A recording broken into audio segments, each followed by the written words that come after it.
Good afternoon and welcome to another ironic introduction to another video. Today we have a kind of news and announcement post from Kabam. I think it's incredibly important, and if you want to read it yourself, I'll have a link to the post in the description below. If you'd rather listen, feel free to just wait a moment and I'll go through the post accordingly. And if you want to just skip to where my thoughts and my comments are, I'll have a timestamp for that in the description below as well.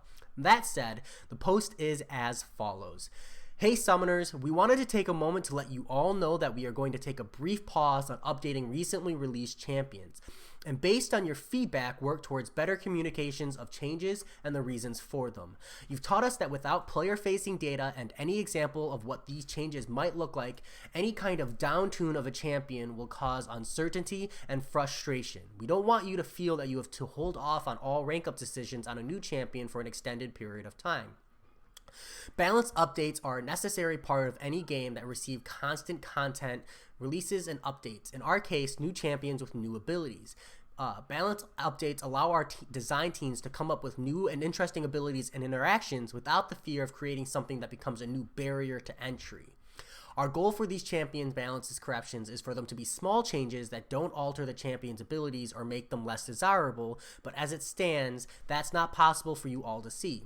Rather than just ask you to trust us, we're going to share these changes and the data we're using to inform these changes so you can see what we see and understand where we're coming from moving forward. Moving forward, we want to share as much as we can to make changes clear and transparent so you can see what we see and hopefully understand where we're coming from. We're going to take some time to gather this information for all the champions, from a nihilist to invisible woman, and then in December present all these changes to you in a forum post and give you a chance to provide feedback before we release them into the game. During this time, we will continue to work on champion balances. However, we will be grouping a few more together with each announcement. Those announcements will include a detailed breakdown including data. This likely means a change to the cadence or timelines for ongoing balance updates from the ones that we announced here. We'll update you on all those changes soon. Note, this does not affect champion reworks like Colossus and Old Man Logan or the next champion update poll that will be live Friday, October 11th. So that said, there are no comments allowed on here, so I actually don't need to go through for anything else. This is fairly recent. We see just 6:12 p.m. I don't know if this was today or yesterday, but it's fairly recent.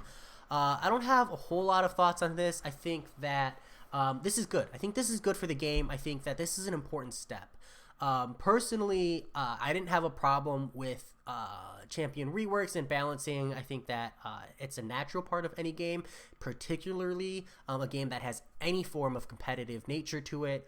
When you have overpowered champions, you find people just playing one champion the same way we saw Ghost, a little bit of Domino, Corvus Glaive, Captain Marvel. We see those champions just clear almost all the content.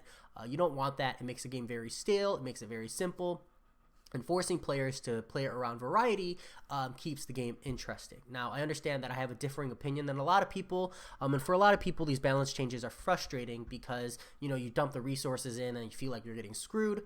My personal opinion on the Cull Obsidian standpoint was that I thought he did too much damage, and even if you ranked him up, like they easily could have chopped off like 15% of the damage at his higher ranking, and it would have been okay. In my opinion, I think they actually could have done a rebalancing, and the rebalancing would have been maybe cut the top tier damage he does off and put some of that damage onto his lower levels, just because, right, like ramping up doesn't really take that long in the grand scheme of things. It's not like you're going to be using him Labyrinth of Legends or anything because his damage was so low at the lower tiers. So really just maybe chop off like 20% at the high end, give that to him at the early end. Champions balanced out, just works a lot better in my opinion. But even then, Cull Obsidian still hit like a truck and still fit himself, fairly high up there. Maybe not really, really high up there, but I think he was a little overvalued by a lot of people just for the big damage numbers, considering that he didn't have like the world's largest amount of utility, given he was very, very block reliant. That said, those are just my general opinions on that. I think that the important part here is not that rebalances and justifying rebalances. Rebalances are justifiable, right? And the question there is just about why, right? Like if you're going to change a champion, it needs to be more than just, we felt this was too strong for the game, so we nerfed this champion, or this was an unintentional bug, so we took it away. It needs to be an explanation. I think the She-Hulk situation and all the heavies being changed could have gone down a lot differently if there had just been open communication of, hey, champions aren't supposed to be able to combo into a heavy. And the reason we can justify that is look at Wasp. Wasp has an inbuilt ability, which is when chaining from a heavy into a when chaining a basic attack into a heavy attack, the opponent is stunned for 1 second. This allows you to combo from a basic combo into a heavy attack. And other champions like She-Hulk, they don't have anything in their description that lets you do that. They have this champion, their heavy attacks can't be interrupted when the opponent is unstoppable. And that mechanic doesn't go away. It's just not the same as chaining a combo, right? Because it doesn't say when chaining from basic attack. And if that just description and that explanation for it had been in the game earlier, and people had that information before ranking them up, we would have understood. But I think that the major factor there is that most people aren't even aware of these like crazy things that champions can do until, a YouTuber points it out, or like a crazy good player just is like, hey, did you know blank? And Kabam, they're not pro players. They don't have the time. They're developers. They've got coding and extra work to do. And there's a lot to it. But it's about sharing all that information and that insight with us to make it so that we can understand their perspective. Because if we don't see their perspective, it's just a pisser for us, right? We're just sitting here like, well, I used all those rank up materials. What the heck? I think that it's really good to hear that this isn't going to affect the Colossus and Old Man Logan buffs, as well as the next champion update. I think that this post here is kind of like some hidden information for why we aren't seeing the Colossus and Old Man Logan buff until this much later in the game. And I think the reality of that is that they were accumulating data and then taking that data so that they can release the buff and then not have to do any rebalancing, right? The whole point is if you're going to do a rework, you kind of want to like one and done it, maybe like a little bit of tweaking, but nothing major. And so I'm confident that the majority of this time spent was probably analyzing that data, accumulating that data, tweaking the numbers a little bit here or there, and then approaching accordingly.